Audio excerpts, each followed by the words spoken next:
Welcome to Carriage Hall, where you'll find everything from antique cars to artillery, a hearse, a cider press, kind of a little bit of everything inside this museum. Oh, absolutely, because our museum is telling the history of Brockville, which means it can tell the history of everything that happened in Brockville. So everything that you see on display here is actually the real deal. We have no reproductions on display here at the museum, and all of them do tell part of the story of Brockville.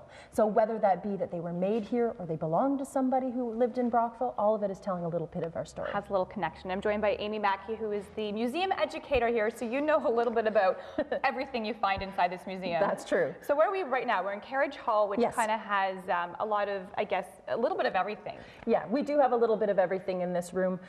Usually throughout the museum, we're changing our displays over, Right. but these things are pretty big. You know, we tend to have these things out for quite some time.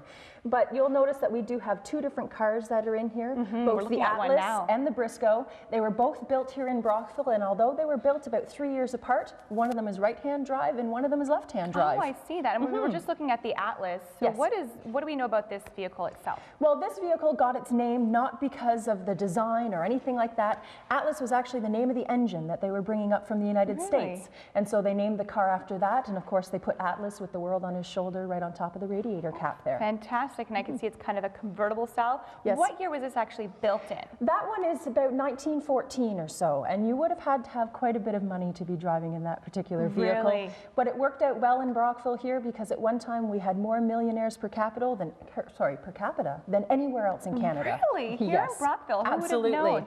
And what's this vehicle here? Oh, Was this is a the cheaper Briscoe. brand? Well, sort of. Sort This of. was supposed to be the everyman's car. It was called the Briscoe, and it was really neat to look back at the advertising for this car because they said it was the car that even your wife could drive.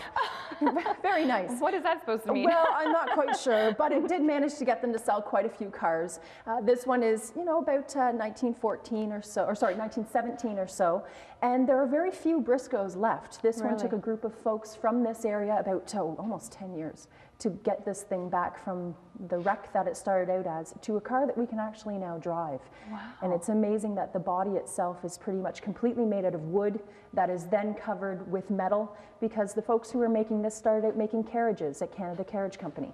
Fantastic. And now we're looking at this other thing over here, which is actually a hearse. Yes. I have never seen an open concept hearse, I guess, before. So maybe tell us a little bit about this. Well, I guess if you have stature during life, you should have stature during death as well. And that's where this hearse comes in. It was used by the Sheridan family who were kind of well-known, I don't want to say an undertaker, but I think that's what kind of people associated them with. So we have funeral directors that would be using this type of machine. You'll notice that it has the nice sort of silver filigree that's in the middle there. You could change that out. So if somebody was, let's say, a mason, then you could have a nice different design that was in there. It even has sleigh runners. If it happens to be snowing, you can take off the wagon wheels. These beautiful brass pieces on the end, the lanterns there. So this was kind of for the well-to-do family who passed away? Yes. Really? So what would the average person have? Nothing quite elaborate? No, not normally, but chances are, you know, they had something similar to go from one place to another as well. But a lot of times they would have had wakes at home. Oh, okay. You know, so more private. Yeah, not in the larger type. All right. Well, thank you so much, Amy. Tons of interesting stuff here. And of course, you can head to the Brockville Museum. You can also head to their website to find other hours and the programs they offer. And stay with us because coming up, we're going to learn more about women in war from 1812 to present.